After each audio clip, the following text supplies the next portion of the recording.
Bismillahirrahmanirrahim. Assalamualaikum warahmatullahi taala wabarakatuh. Yang terhormat kepada dosen pembimbing kami yaitu Bapak Nur Fatur Rahman MPD. Di sini kami ingin mempresentasikan hasil makalah kami yang bertema sejarah perkembangan dan kontroversi asal usul tasawuf. Oke, langsung saja. Kami dari kelompok 1 yang beranggotakan 9 orang. Yang pertama saya sendiri Khairullah, Kak Mahyudin, Irnesha Fitri, Muhammad Syadikin, Nida Khairiyah, Nur Ahsan Nadia, Siti Maisyarah, Muhammad Arif, dan Muhammad Rizky Rahman. Kepada pembaca pertama kami persilahkan kepada Bapak Mahyudin. Sejarah dan tokoh-tokoh tasawuf. Pemahaman tasawuf dalam lintas sejarah diantaranya dapat dilacak atau dapat dilihat dari sejarah Rasulullah SAW. Tahanuts atau menyendiri yang dilakukan Nabi Muhammad SAW di Gua Hira merupakan cahaya pertama bagi nur tasawuf. Karena itulah benih pertama bagi kehidupan rohaniyah. Di situ berawalnya Nabi Muhammad mendapatkan petunjuk, membersihkan diri dan mensucikan jiwa. Bahkan, sewaktu itu pula lah berpuncaknya kebesaran, kesempurnaan dan kemuliaan jiwa Nabi Muhammad SAW dan membedakan beliau dari kebiasaan hidup manusia biasa. Fakta sejarah menunjukkan bahwa selama hayatnya, selama hidup beliau, segenap peri kehidupan beliau menjadi tumpuan masyarakat, menjadi teladan masyarakat, dengan sifat terpuji terhimpun pada diri beliau. Banyak perbuatan dan tingkah laku Rasulullah yang menunjukkan ketasawufannya. Ini menunjukkan bahwa amalan tasawuf ternyata sudah dipraktekkan oleh Rasulullah SAW. Pola hidup dan kehidupan Rasulullah yang sangat ideal itu menjadi suri tauladan bagi sahabatnya, baik bagi sahabat dekat maupun sahabat yang jauh. Tumpuan perhatian mereka senantiasa ditujukan untuk mengetahui segala sifat, sikap, dan tindakan Rasulullah SAW, sehingga para sahabat tersebut dapat pula memantulkan cahaya yang mereka terima kepada orang yang ada di sekitarnya dan generasi selanjutnya. Perbuatan atau amalan tasawuf sebagaimana dipraktekkan oleh Rasulullah SAW itu juga diikuti oleh para sahabatnya. Kemudian para sahabat yang mencontoh Rasulullah itu diantaranya mereka hidup dalam kesederhanaan, wara, tawadu, dan zuhud. Itu semata perhatiannya ditujukan kepada Allah Subhanahu wa Ta'ala. Abu Bakar As-Siddiq misalnya pernah hidup dengan sehelai kain saja dalam beribadah kepada Allah. Karena khusyuk dan tawadunya sampai dari mulut beliau tercium bau limpahnya karena terbakar oleh rasa takut kepada Allah. Pada malam hari ia beribadah dengan membaca Al-Quran sepanjang malam. Umar bin Khattab dikenal dengan keadilan dan amanahnya yang luar biasa. Beliau pernah berpidato di hadapan orang banyak, sedangkan di dalam pakaiannya terdapat 12 tambalan dan beliau tidak memiliki kain yang lainnya. Utsman bin Affan dikenal sebagai orang yang tekun beribadah dan pemalu. Dan meskipun ia juga dikenal sebagai seorang sahabat yang tekun mencari rezeki, tetapi beliau pun terkenal sebagai pemurah sehingga tidak sedikit kekayaan beliau digunakan untuk menolong perjuangan Islam. Sahabat selanjutnya adalah Ali bin Abi Thalib, yang tidak peduli terhadap pakaiannya yang robek dan menjahitnya sendiri. Beberapa tokoh besar dalam sufi adalah Rabi'ah al-Adawiyah, Zunun al-Misri, Abu Yazid al-Bustami, Husain bin Mansur al-Halaj dan al-Ghazali, Salman al-Farisi, Abu Dzar al-Ghifari, Ammar bin Yasir, Huzaifah bin al-Yaman, Miqdad bin Aswad, dan lain sebagainya. Perkembangan dan corak pemikiran tasawuf masing-masing abad. Ada beberapa fase perkembangan tasawuf yang harus kita ketahui bersama, yaitu pada fase abad pertama dan kedua Hijriah. Pada fase ini belum bisa sepenuhnya disebut sebagai fase tasawuf, tapi lebih tepat disebut sebagai fase kejuhutan dalam pengertian masih sangat sederhana. pada fase ketiga dan keempat Hijriah. Dalam fase ini, pembahasan yang luas dalam bidang akhlak mendorong lahirnya pendalaman studi psikologis dan gejala-gejala kejiwaan serta pengaruhnya bagi perilaku. Pada fase abad kelima Hijriah, fase ini disebut sebagai fase konsolidasi, yakni memperkuat tasawuf dengan dasarnya yang asli yaitu Al-Quran dan Al-Hadis, atau yang sering disebut dengan tasawuf sunni, yaitu tasawuf yang sesuai dengan tradisi atau sunnah Nabi dan para sahabatnya. Fase ini sebenarnya merupakan reaksi terhadap fase sebelumnya di mana tasawuf sudah mulai melenceng dari koridor syariah atau tradisi sunnah Nabi dan sahabatnya. Pada fase ke-6 Hijriah sampai ke-9 Hijriah dan sesudahnya, fase ini ditandai dengan munculnya tasawuf falsafi, yakni tasawuf yang memadukan antara rasa zauk dan rasio atau akal. Tasawuf bercampur dengan filsafat, terutama filsafat Yunani. Kemudian materi selanjutnya yakni B, kontroversi asal-usul tasawuf. Latar belakang yang pertama, dalam mempelajari ilmu tasawuf, kita menemukan banyak teori yang berkaitan dengan asal-usul ajaran tasawuf. Di antara teori yang satu dengan teori yang lain, terdapat banyak hal yang menimbulkan pro kontra. Salah satunya terjadinya keraguan, kecaman, terutama bagi kalangan yang anti terhadap praktek ajaran tasawuf. Kemudian para tokoh kalangan yang anti terhadap praktek ajaran tasawuf berpendapat bahwa ajaran tasawuf bukan murni dari ajaran Islam, melainkan pengaruh dari ajaran dan pemikiran di luar Islam.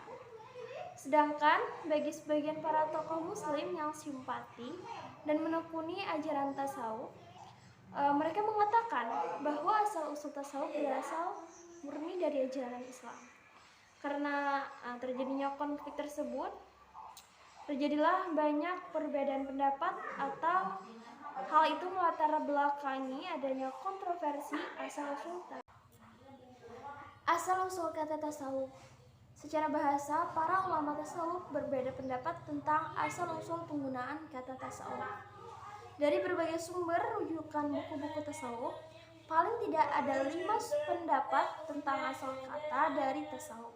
Yang pertama, al-sufah, yaitu nama yang diberikan kepada sebagian fakir miskin di kalangan orang Islam pada masa awal Islam. Mereka adalah di antara orang-orang yang tidak punya rumah, maka menempati gubuk yang telah dibangun Rasulullah SAW di luar masjid di Madinah. Kemudian yang kedua, itu ada suf, yang berarti bulu domba. Berasal dari kata suf karena orang-orang ahli ibadah dan zahid pada masa dahulu menggunakan pakaian yang sederhana terbuat dari bulu domba. Dalam sejarah tasawuf banyak yang dapat kita ceritakan bahwa ketika seseorang ingin memasuki jalan kedekatan pada Allah, mereka meninggalkan pakaian mewah yang biasa dipakainya dan diganti dengan kain wol kasar yang ditenun sederhana. Dengan tersebut tidak menimbulkan rasa riya, ujub atau sombong. Terus yang ketiga ada sofi, yang berarti orang suci atau orang yang mensucikan dirinya dari hal-hal yang bersifat keduniaan atau duniawi. Mereka memiliki ciri-ciri khusus dan aktivitas dan ibadah mereka atas dasar kesucian hati dan untuk pembersihan jiwa dalam mereka. Kemudian yang keempat ada sof, yaitu menggambarkan orang-orang yang selalu berada di barisan depan dalam beribadah kepada Allah dan dalam melaksanakan kebajikan. Sementara yang terakhir atau yang kelima ada sofia, yang katanya bukan berasal dari bahasa Arab melainkan bahasa Yunani, yang artinya hikmah atau filsafat. Kemudian secara istilah di sini didefinisikan secara banyak atau beragam dari berbagai sudut pandang. Hal ini dikarenakan berbedanya cara memandang aktivitas para kaum sufi. Ma'ruf al-Karki Mendefinisikan, tasawuf adalah mengambil hakikat dan meninggalkan yang ada di tangan makhluk. Sedangkan Abu Bakar Al-Katani mengatakan, tasawuf adalah budi pekerti. Barang siapa yang memberikan bekal budi pekerti atasmu, berarti ia memberikan bekal bagimu atas dirimu dalam tasawuf. Selanjutnya, berdasarkan tokoh Muhammad Amin Kurdi, mendefinisikan, tasawuf adalah suatu yang dengannya diketahui hal ehwal kebaikan dan hal ehwal keburukan jiwa. Cara membersihkannya dari yang tercela, mengisinya dengan sifat-sifat terpuji, serta cara melakukan suluk dan perjalanan menuju keridhaan Allah Subhanahu wa taala dan meninggalkan larangan Allah Subhanahu wa taala. Baik, nama saya Nida Kharia. Saya akan menyambung pembahasan tentang kontroversi asal-usul tasawuf. Yang pertama,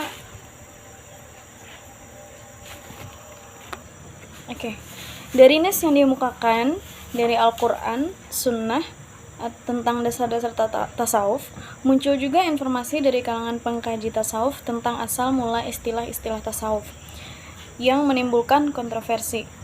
Sebagian dari mereka ada yang mengatakan bahwa tasawuf tumbuh karena pengaruh unsur-unsur lain, seperti unsur ajaran Hindu-Buddha, Nasrani, Yunani, dan Persia. Kita akan masuk ke pembahasannya. Yang pertama adalah unsur Nasrani. Literatur tasawuf terlihat bahwa ada beberapa hal yang dikatakan sumber-sumber dari Nasrani. Di antaranya sifat fakir, karena menurut keyakinan Nasrani bahwa Nabi Isa adalah orang yang fakir dan Injil itu disampaikan kepada orang-orang fakir. Ia berkata, "Beruntunglah kamu wahai orang-orang miskin, karena bagi kamulah kerajaan. Beruntunglah kamu orang-orang lapar, karena kamu akan kenyang." Unsur Buddha, ada beberapa ajaran tasawuf yang dikatakan memiliki persamaan dengan ajaran Hindu-Buddha. Di antaranya adalah konsentrasi, pengawasan diri dari bujuk rayu nafsu, dan pemahaman bahwa hidup hanya sementara. Dapat mengawasi diri dari seluruh keburukan dan mengantar kepada kebaikan. Yang ketiga adalah unsur Yunani. Contoh yang mungkin dikemukakan dari alasan ini adalah filsafat mistik menerangkan bahwa roh manusia bersifat kekal dan berada di dunia ini sebagai orang asing.